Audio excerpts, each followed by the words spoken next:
Hello, I'm Deborah Cedillo Dugan. It's a life that nobody dreams of having, but overnight you wake up and you're in it. The lies, deceit, theft, and sex with strange men. The life of prostitution and human trafficking. During this program, hear from two survivors of human trafficking who have beat all odds. They each have incredible but very different journeys. They've agreed to share their stories with us today in order to create an awareness about this issue. This is happening not only in Phoenix, but all over this country and the world. In fact, it's out in the open. Joining me now is Shawna Parker. She's from a small town in the Midwest. She was only 13 when she was trafficked. Now let's hear her story. Thanks again for joining us today, Shawna, and for sharing your journey with us. I know it's really difficult, but let's start from the beginning. I was 9 years old when my parents divorced, and when that happened, a lot of things started changing in my life, and abuse came into the home.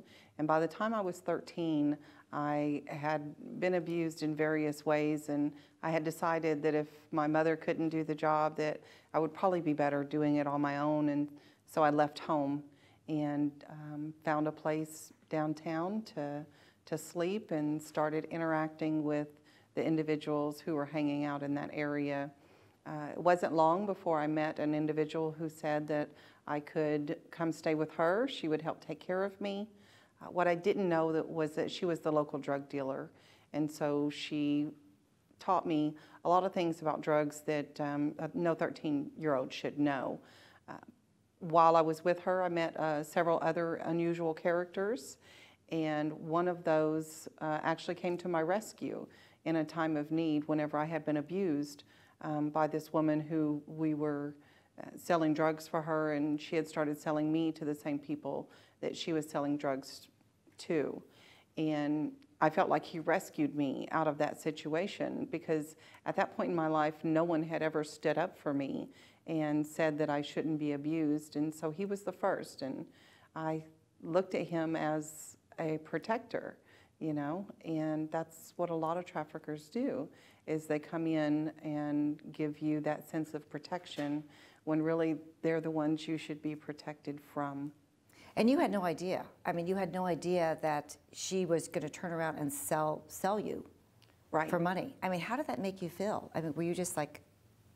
Well, I had come from a home of molestation, and so unfortunately I had already been introduced to sexual activity at a young age, and so I understood what was going on. I did not like it. I tried to rebel against it, but whenever I would rebel, she would abuse me. And this is at the point where this gentleman came into the picture, and he, you know, stood up for me. And so he said I would go with him and he would protect me. And so I did go with him. There were other women who were staying with him, but I was only 13 years old. I was very naive, you know, like I said, from a small town in the Midwest. So I didn't understand what was going on around me until I was really deep into it. Well, what about school? Did you just stop right then and there, and you just were with this gentleman and the other women, or what? How was that? How did they enter the picture? I actually was a very good student in school, and school was something that was a refuge for me. And so I was still trying to go to school. It was my freshman year, and I was trying to balance, you know, nights of homelessness, nights with him, and trying to be up that next morning so that I could be in the classroom, so that I could, you know, continue my education. So what happened next? You're with this person, you're trying to go to school. It's kind of this cycle that's happening. Did you have an aha moment or wake-up moment, or what happened next? Well, I think because I come from a home of abuse, there was no aha moment. I had spent many years with many different adults abusing me. The system was not friendly to me, and so there were no points of intervention to really have an aha moment. Going to school became very difficult because I had started, you know, having to work for this man, and so balancing school and work on the streets wasn't working. And so I had to abandon school, and then it was just the streets from there. Did you understand what was happening? Not really, not at first. It took me a while to really get a grip on what was happening. I think I wanted so badly to have that knight in shining armor, you know, that moment, you know, and to be loved and to be cared for. I wanted that so badly that I didn't realize that it was all tricks of the mind. It was all manipulation in order to get me to do the things that he needed me to do. And what about the other young women, average ages, you know, I guess young teens between 13, 15, 16 years old? He actually had one woman that was quite a bit older than me. She was in her late 20s. There were other women who were older teenagers, early 20s. The majority of the time that I was with him, there were 3 of us. I was, like I said, 13 whenever I met him. I was 14 whenever I actually started working on the streets. One of the young women was 3 years older than me, and the other woman was 14 years older than I was. So there was drugs, there was arrests, there was jail time, there was a lot of things going on during this period of time, because you've shared some of these stories with me. So when you were 14, what happened? Well, whenever I was 14 and I started working on the streets for him, that's whenever the police interaction came into play. And I had interaction with them in the past in a different setting, but I didn't realize how they would react to me. I really expected some kind of, I don't know, saving grace, you know, from these officers, but that's not what I experienced. I experienced a lot of hostility. I was viewed as a criminal, and that just pushed me further into my situation, knowing that I didn't have anyone on the outside to help me.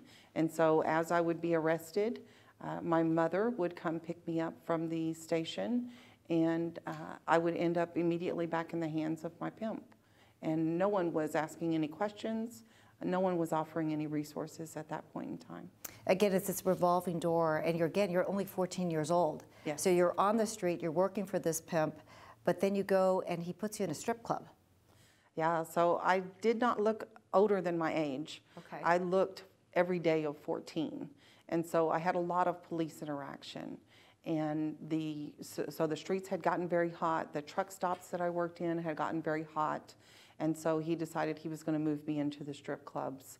I was really frightened in the strip clubs because there, not only is your trafficker over you, but the bartender is, the door guy is, the house mom, she's over you as well. And so you've got, it feels like multiple traffickers watching you at all times to make sure that you're working as much as possible and bringing in as much money as possible. You must have felt trapped. I mean, absolutely. Absolutely. No way out. Who would I go to? Who would I go to? So let's fast forward, because your mother's kind of out of the picture. She knows what you're doing. Yes. Your father, your biological father, has been out of the picture for many, many years, because your mother, you guys, they separated at a very young age. Did he ever come back in the picture? He actually did. I was working in the strip club, and the police came in, arrested me, and whenever they arrested me, they told me that my father had called them. And I hadn't heard from him for so long. I was very confused about the situation, because why didn't he call me? Why didn't he show up instead of the police showing up? For a little bit, I anticipated possibly him showing up at the police station to pick me up, but that didn't occur. He called the police and the news stations, and so whenever I walked out of the strip club in handcuffs, I walked into news cameras, and I was televised at 14 years old as a prostitute and a stripper. And so any chance at me going back to the life that I was trying to struggle to hold on to was a no-go at that point. No, your entire community knew what was going on. Right. So you went to jail. How did you get out of jail, or where does your pimp come into the picture here? So as a juvenile, generally you're released. And so that was frequently the case for me. I would be arrested, I would sit in a holding cell for several hours, and then I would be released to my mother. My mother would either be driven up to the police station by my trafficker, or my trafficker would just wait for my mother to pick me up, and then he would pick me up from her house a little bit later. So the cycle continues. Yes. You're back with him. There's other women. There's pregnancies, because he's obviously not only selling you to other men, but he's also partaking with these other women too. Yeah. Pregnancies? I became pregnant at 14 years old while I was part of the state system. I was in the juvenile detention center and running away from the juvenile detention center so that I could work for him, and then he would bring me back for a few days, and then I would leave again to go work for him. And on one of my returns, I found out that I was pregnant, and I was just 14 years old. So how did you get out of that? I mean, you have a very interesting story, especially with other women. Can you share that with us? Well, I'd love to say that I was rescued, or recovered from my situation, or, somehow I just escaped it all. But unfortunately, in my case, it was a murder trial that ended the situation for me. That young lady that was just 4 years older than me was actually murdered by our trafficker. Oh my God. And how did you even find out that? And she was pregnant at the time as well? Yeah, she was pregnant at the time. All three of us main girls had gotten pregnant by him. And of course, in the last trimester, that puts a dent in your money. And so there was a new rule in the house. No one was allowed to get pregnant again. I was actually the first to get pregnant again only months later, and I hid it for as long as I could. I slipped up, he figured it out, and he brutalized me until I was no longer pregnant. The other young lady that was 4 years older than me, I learned that she had ran away, and it was because she was pregnant that she had ran away. She knew what the consequences were going to be, and she was trying to avoid that. Unfortunately, he found her, and then he began to brutalize her in the same way so that he could cause her to lose the child, and unfortunately, he caused her to lose her life in the process. So you're watching television one day. Yeah. And what do you see? So I was just laying on the couch, taking a nap. I had just put my little boy down for a nap, and the noon news came on, and it was breaking news, and that got my attention. And so I looked up, and his picture came on the screen, and I was immediately perplexed, but kind of like, okay, he's in jail for what? And then they put the picture up of this young woman and said that he had murdered her. I was devastated. I fell to the floor. I couldn't hardly breathe. He always said that it would come, that he would do that to us. But you always hope, that he's just saying something mean. And now I knew he was saying exactly what his purpose was going to be, and that was to eventually kill us. What did you do next? I immediately went to her family to let them know that I would speak to the police. Even though I had a horrible relationship with the police, I wanted to do everything I could for her to make sure that he did not get away with this. I had watched him get away with so many things. He was quite omnipotent to me. He was very scripture savvy and would use scripture against us. And so I wanted to make sure that someone knew what was going on behind those closed doors. Right. You testified against him. Yes, I did. He was charged. Yes. Not once, but for 2 murders. Yes, he was. What was his sentencing? After the trial concluded, he was sentenced to death row for the murder of this young woman, and he was sentenced to 500 years for the murder of the unborn child because the child was viable. So were you free at last? Yes and no at the same time. Yes, because I was no longer under the grips of this man, but no, because we didn't have recovery programs like we do now. Those things didn't exist for me, and law enforcement didn't understand the dynamics of this situation. They didn't understand that I was a victim, even though I was a minor child. They still viewed me as a criminal and as a participant, and so there was no help extended to me. The only thing I got out of the trial was, of course, the satisfaction of knowing that he was going to prison, and a check for $5.87 for being a witness. That's amazing how you remember that exact amount for the check. So today, let's talk about today and what all the exciting things you're doing and how you got out of all that and being what you're doing today.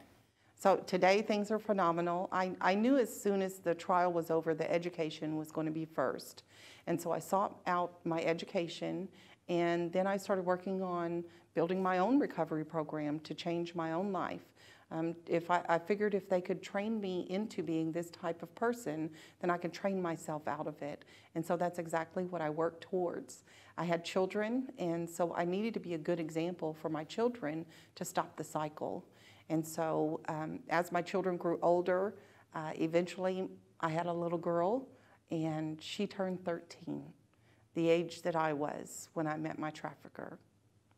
And it was through conversations with my children that my daughter actually asked me, well, what are you going to do now? I said, what do you mean, what am I going to do now? It's over, it's in the past. And she said, yeah, but there's so many other girls. That's whenever I knew I had to step in. Oh my God, you just gave me the chills.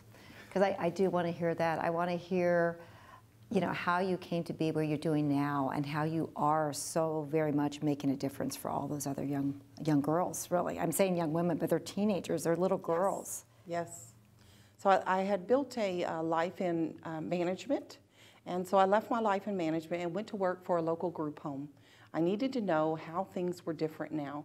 I knew there would be things that would be much the same, but I also knew there would be differences.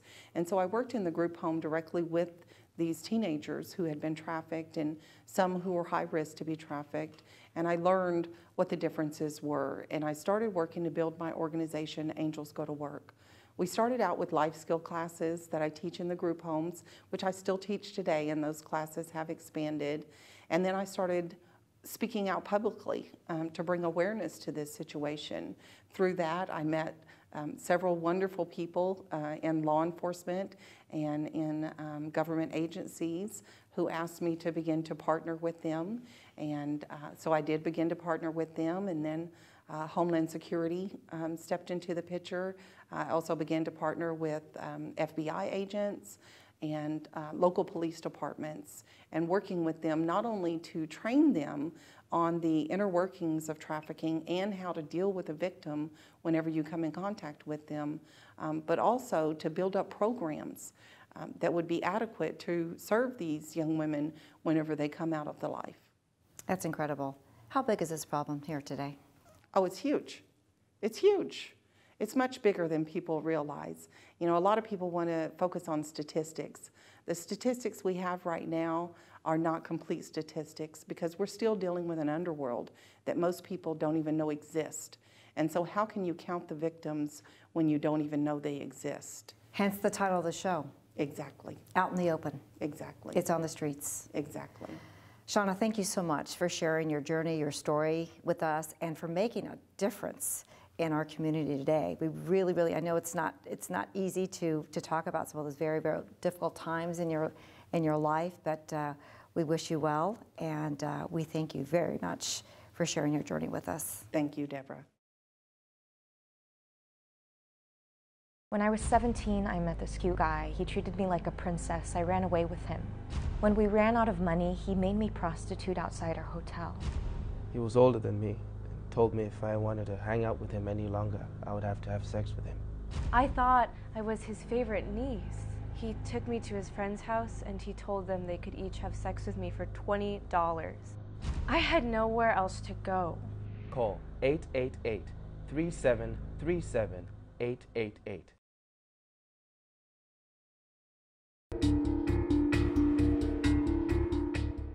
I'd like to introduce you to Vanessa, another survivor of human trafficking. Vanessa, it's great seeing you. Thank you so much for joining us today. Thank you for having me. I know this is incredibly hard to share your story with us, but you have such an inspiring story where you are today. But let's start from the beginning. How did you get into trafficking?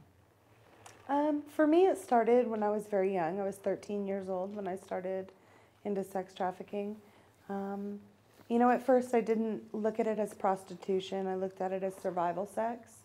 My mother was a very poor mother, single mother of 2 kids, and she worked all the time and did everything without welfare or any kind of state assistance. So we did not have what the other kids had.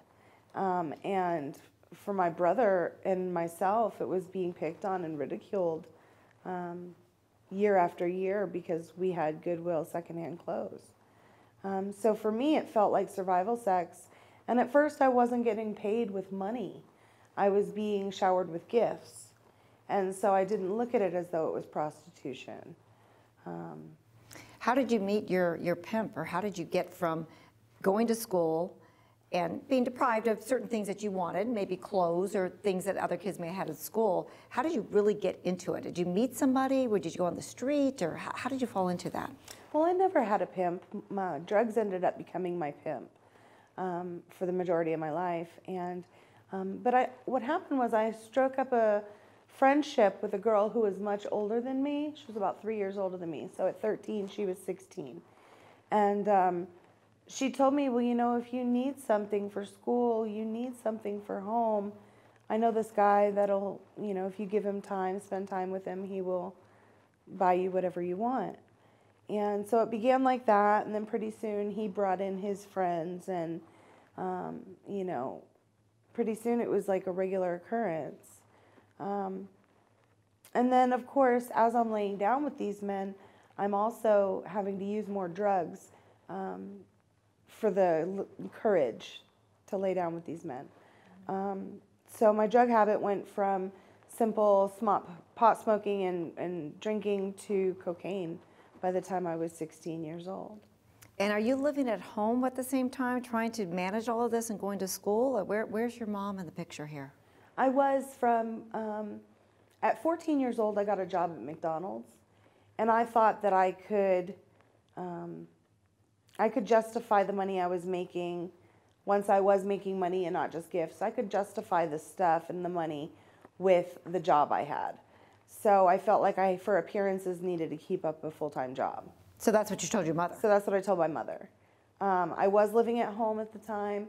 Once I hit 16 and decided that school was taking up too much of my party time, I ended up dropping out of school, and that's when my mother said to me, if you're not going to be in school, then you don't need to live in my house. So I moved out. I decided to drop out of school and move out. Now, you mentioned drugs were basically your pimp. Yes. So by this time, you're addicted to multiple drugs or just drug use, alcohol use. So what happened next? You know, it's a whole lifestyle. Drug addiction, prostitution, alcoholism, it's a lifestyle. And I was addicted to the fast money and the lifestyle, the fast-paced lifestyle. I was desperate for the attention of these men because I put a dollar value on my self-esteem. And so the more money I could make, the better I felt about myself. The more wanted I felt. And so it was false confidence a lot of the time. But, you know, I put on that show that I wasn't afraid of anything and I could handle anything. And I have handled quite a bit. So so you're living still kind of at home, but no, your mom kicked you out. Yeah, she kicked me out. So you're living with just some couch surfing or some random people here and there and still turning tricks and making money and doing drugs and alcohol. Well, you know, I had went through a rape in my freshman year of high school. So sorry. And after that rape, and it kind of got swept under the rug, after that rape, I felt like if men wanted to have sex with me, they were going to pay severely for it. Because if that's all they want from me, I'm going to get what I want out of them. And, you know, my drug addiction got worse, my prostitution got worse. And I went from not just couch to couch, but from man to man. You know, I went with the man that had a stable place to live and a drug connection. And that's where I tended to put all my money, put all my effort, put all my time, put all my energy was into these men.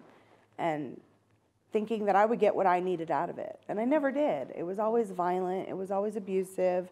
It was always a mental challenge to be with these people. You walked on eggshells for a long time. And you get abused so often because you're just finishing this cycle that you've watched yourself go through all these years. And at some point, the cycle has to stop. And it's up to you to stop it. Well, how do you stop it? You need the resources. You know, there are not that many resources out there. There's a lot more out there now than when I first got out of the life. That's right, because you, in the time frame, we all live in a different world. I mean, technology in itself has turned and changed so many things in our lives on a daily basis. So this drug use, alcohol, this going from man to man, your father enters into the picture at some point that you haven't seen in years. Yes, my father left when I was 4 years old, and when I was 17, I found him. I had been looking for years on my own. I had called Maury Povich and, you know, Jenny Jones and all those talk shows trying to find somebody who could find my father. My mom had been trying to find him for child support reasons, and he never worked under his Social Security number again. For a reason, I'm sure. For a reason. So you, at one point, did reconnect with them. I did. You found reconnect each other, with them. and what happened? You know, I should have known how it was going to go based on the welcome home party I got. We pull into a trailer that's in a gully in the middle of nowhere, and there's a whole bunch of people in the trailer. They're all family, and there's every kind of alcohol you can think of on the table and a big pile of cocaine. So I should have known that I wasn't going to get better there. I was just going to get worse. That was your welcome home party? That was my welcome home party. It was a shock to me. You know, and my father expected a lot from me. Not only did I have to provide my own food, my own toiletries. You know, I'm 17 years old. I had to work at McDonald's. I transferred from one McDonald's to the other. And I had to fully support myself while living with my father. But I also had to financially support my father, too. So his alcohol and his cigarettes and his drugs, that all came out of my check. So, you know, my father came to me one night and said, you know, Daddy got in a little gambling debt. And he had racked up a $1,500 gambling debt. And he said, you know, the guy I owe money to will wipe my slate clean if you spend one night with him. And at first I didn't want to do it. But he's like, you know, this is what your father needs from you. And, you know, this is how you show me your love. You know, my father allowed me to do drugs. And at the time I was smoking crack cocaine and working and prostituting and paying off his debts. And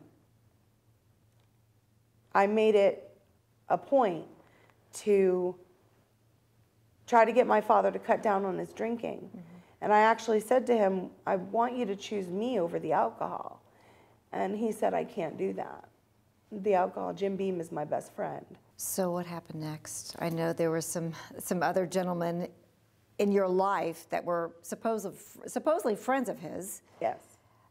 Talk a little bit about that story and how that transpired to kind of where you are today. So I was working at McDonald's. I had worked a 12-hour shift. My father had called me and told me that he would pick me up. So when I got off of work, he had the car, and he gets out of the car and he meets me at the door and he says, "You're going to drive." And I go, "Okay."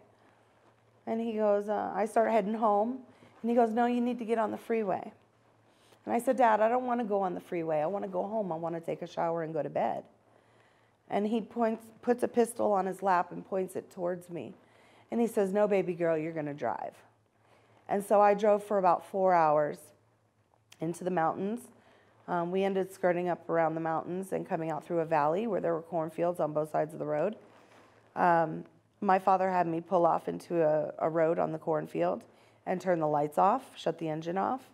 And then 2 escaped convicts jumped into the car. I was shocked. I had no idea this was something my father was going to do. And the whole ride home, I'm so scared that we're going to get pulled over, that I'm going to go to jail. You know, I was 18 at this time. Right. And An adult. An adult. So I'm going to get an accomplice charge for whatever he's doing. We made it back to his trailer, and I immediately started packing my things. My father was not going to let me leave the house. He ended up hitting me quite a few times in the face, broke my nose, and subdued me, knocked me out. I was unconscious. He tied me up, and the closet, my room was about as big as a walk-in closet. And all it fit was a twin bed. There was no room for a dresser, nightstand, anything. And he locked me in that closet-sized room. And every time I would come to and realize that I was locked in there, I would start kicking on the walls and screaming. And every time I would start screaming, my father would come in and he would shoot me up with more heroin. And so my father wanted sex from me. And he was drunk and he was high. And as he's climbing on top of me, one of the convicts grabbed a gun off the gun rack in the hallway and beat my dad over the head. And he told me to run, grab my bag and run. And so I did. I got back on a Greyhound bus. I detoxed off of heroin for the 5-day bus ride. And I went back to Boston. You went back home. Yes. That's an incredible story. Yes. It's an incredible story. It is. And how did you get to where you are today? You Did know, that detox from the heroin really start your path to your survival? I would love to say it did, but no, it didn't. I had many more years of self-destruction. I left my father when I was 18, never looked back. I didn't actually get sober until I was 26 years old. Okay. So what started me on the life was I got married in Massachusetts to a man in the military. And I tried to live the straight life, get sober, stay sober.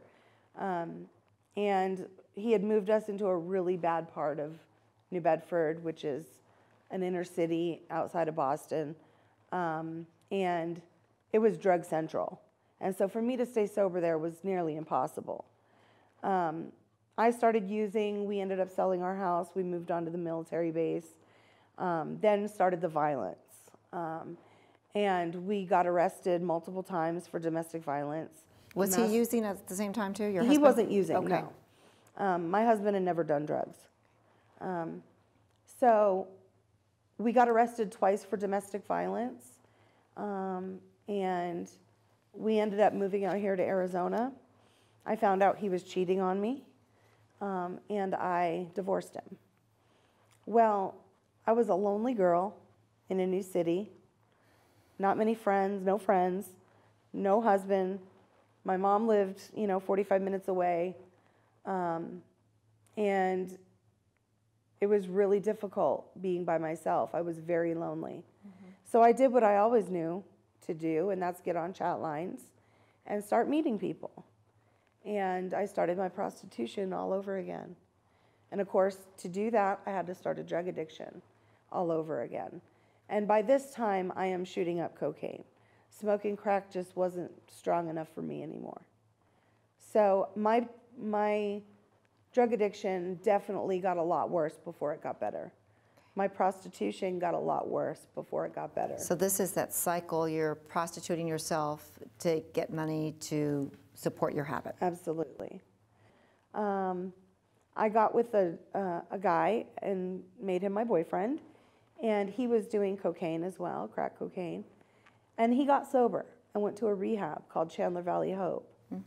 And he would call me every day and tell me, look, you have to get into this rehab. It'll change your life. And so in October of 2007, I rearranged my health insurance to be one of the ones that Chandler Valley Hope would take. And they told me that in the first of the year I could get in. So in December, a couple days before Christmas Eve, 2007, I'm walking down a road with this guy I'm hanging out with, and we're crossing a park, and somebody recognized me from when I was selling drugs and doing crime, and he called me by my street name and started walking towards me, and I started walking towards him. And we get about 20, 30 feet from each other, and he pulls out a gun and points it at me. And he's like, give me your dope and give me your money. And I didn't have any dope, and I didn't have any money. And I was turning any sexual act into a $50 bill. I had nothing. And even if I had drugs, I didn't have a pipe to smoke it out of. I had nothing. I don't think I even had an ID to my name. And I had a death wish. And I just started screaming at the guy, shoot me, go ahead, give me, end my life, shoot me. And I was jumping at him and I was beating my chest. I jumped at him and screamed real loud at him, and he pulled the trigger. And the bullet went into the hand of my friend who's standing behind me, pulling me backwards. And so it stopped, the bullet stopped before it went into my chest. So that moment, I thought, this is God. This has got to be God. There's no reason why I should be alive right now. There is a higher being intervention happening there, let me tell you. Absolutely, absolutely. Oh my gosh. And I recognized it for what it was. It was God telling me, you've had enough.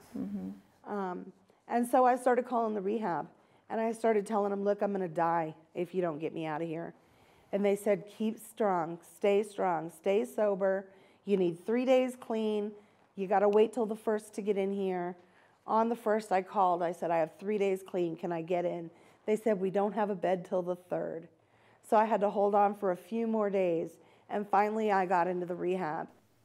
And after getting a week in rehab and being sober and finally having some clarity in my mind, I started making promises to myself. The first promise is that I wasn't going to lie anymore. I had been a chameleon for so long and hidden behind whatever you wanted me to be for so long that I promised myself I was going to be me, and I wasn't going to lie, and I was going to be as brutally honest as I possibly could be. The second promise I made to myself was that my thinking up until this point had got me nowhere. So I decided that I was going to run every decision I made by 3 people that I trusted and who had things in their life that I wanted. And I was going to only make decisions based on the advice I got from the 3 people I trusted the most. And the third thing that I promised myself was that I was going to give back. And I was going to be a voice to this community. And I was going to give back with my story, with my time and my energy. And I was going to do there and show up for every single event that the anti-trafficking movement holds. So those were the 3 promises I made myself. And how are you doing on that? I'm doing great. I know you are. That's just wonderful. So how many years sober now? 9 years. That's incredible. Congratulations. Thank you. Congratulations. Let's talk about Starfish real quickly. We're going to see a video about it. But, okay. You're very involved with Starfish Place today. Lots of partners have gotten involved. They didn't have the Starfishes back then, the multi-unit families. Talk about the resources, what's out there today, advice for other women, young teens, if you may, that, who could step into this. Again, it's out in the open. It is. It's everywhere. It is. It's not just here in Phoenix. Right. What would you say? Well, the first thing I would say is that there are a lot of resources out there now that weren't out there 9 years ago. There are so many different people that come together and do what we call the drop-in center. We're doing one this December. It's where we open up every resource under one roof for sex trafficking survivors to come in and get their housing needs met, their DES needs met, their medical needs met, their legal needs met. It's a one-stop shop. One-stop shopping. We get them IDs, we get them housing, we get them food, you know, we get them medical attention. If they are being trafficked, you can report your trafficker to someone there. And it just opens up the community to see all of the people that we are helping. We get about 50 to 75 people in a day that come in and utilize our services. And, you know. All different ages. All different ages. All different ages. Well, that's wonderful. You're doing incredible work in the community. And I know it started when you had a small jail sentence too, yes. Reading the big book. Yes. And getting and passing that word on to other people about sobriety and the importance of sobriety. Yes. Vanessa, thank you so much. Thank you You're for an incredible having me. person, doing amazing things in our community. I just wish you well as well, also, and keep up the great work that you're doing, particularly with the Starfish Place. Thank you. Thank you again. Phoenix is the first city to announce and open Starfish Place, a 15-unit multifamily community that is home to human traffic survivors and their families. It opened in fall of 2017.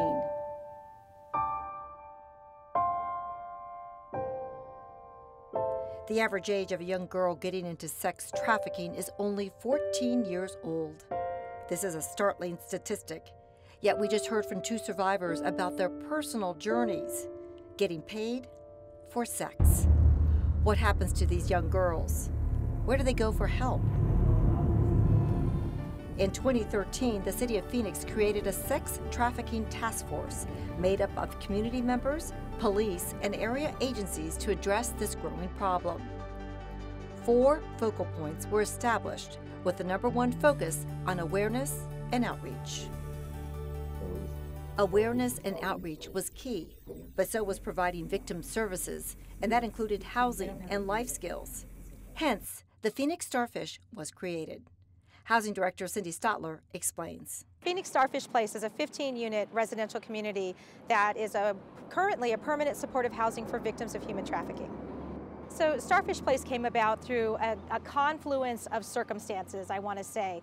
The City Council had been talking about priorities for housing for Phoenix residents, and one of the things we had not ever addressed before was victims of domestic violence and human trafficking. And so the council asked me about a year ago to look into ways to house victims of domestic violence and human trafficking. At the same time, the Foundation for Senior Living had a vacant property, which is now Phoenix Starfish Place. The housing department put 2 and 2 together. Working with organizations that help run shelter facilities, they teamed up to provide this housing.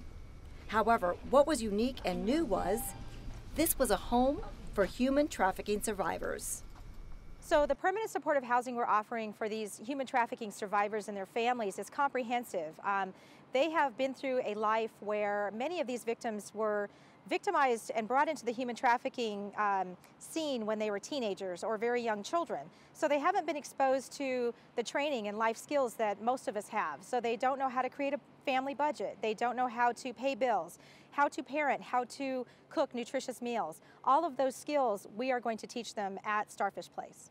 If they don't have their high school diploma, we're going to offer them GED classes, and then we're also going to connect them with community colleges and college classes or technical training if they'd rather go to vocational training or technical training. Whatever they're interested in, we want to make sure that they have the opportunities to do what they want to do to support their families and get a job and you know, be a permanent contributing member of society.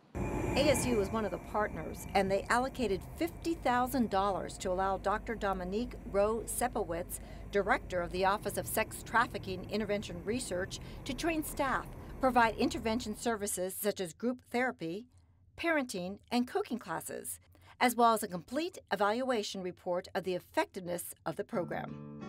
Phoenix Starfish Place is the perfect place for supportive services because it has a large residential community building with space. It has a large community space for events or large meetings. It has a demonstration kitchen connected to that community space for parties, also for cooking classes and nutrition classes.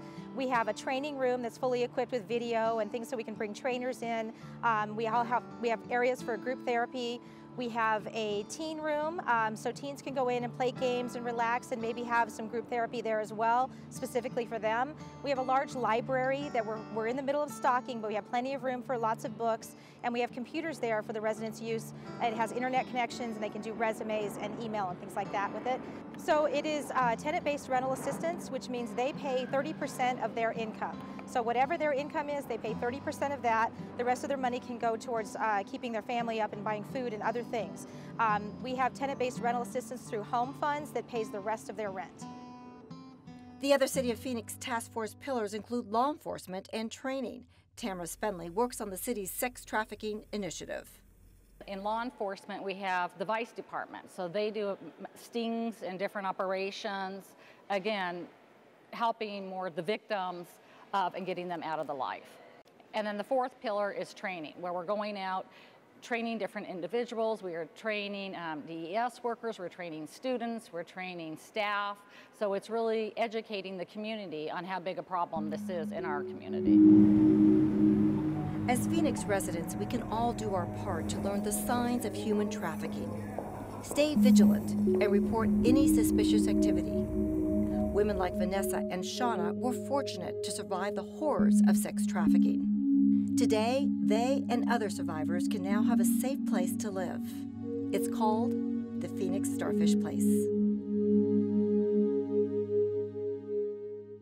The City of Phoenix is committed to preventing and combating human trafficking in our community through awareness, outreach, training, working with law enforcement, and through victim services.